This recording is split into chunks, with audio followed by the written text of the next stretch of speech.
Look around any city at rush hour. Millions of people exert grueling physical and mental effort every single day, yet they remain trapped in financial survival mode. Curious, contrast that with a distinct minority of the population. They deploy a fraction of that physical labor, yet they accumulate a level of financial security that protects their families for generations. The disparity comes down to how these two groups define money. The majority view a dollar strictly as a transactional token, something you earn to immediately trade away for temporary desires. When you work exclusively for these tokens, you lock yourself into a fragile dependency. You rely entirely on a single employer, which breeds a baseline state of constant anxiety about losing that one lifeline. The wealthy operate on a different framework. They do not see money as an end reward. They view every dollar as a highly deployable unit of energy, a soldier they can send out into the field to work on their behalf.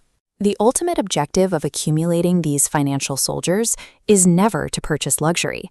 The goal is to purchase absolute ownership over your own time and autonomy. Building this army does not start with external economics. The primary battlefield for wealth accumulation is your own internal psychology.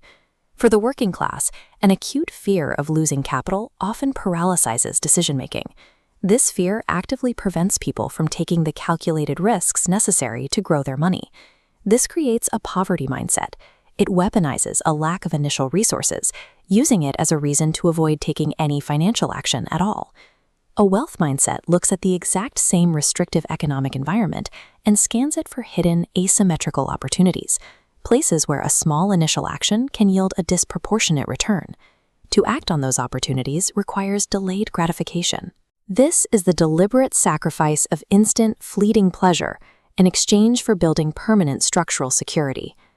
Achieving this psychological discipline is the strict prerequisite. Without it, even a sophisticated financial strategy will eventually collapse under the weight of poor impulses.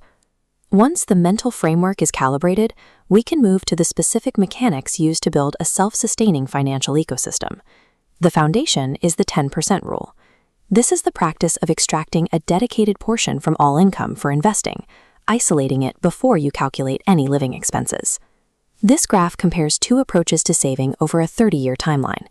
The flat trajectory represents basic savings, while the sharply exponential curve represents Chakravriti, or compounding.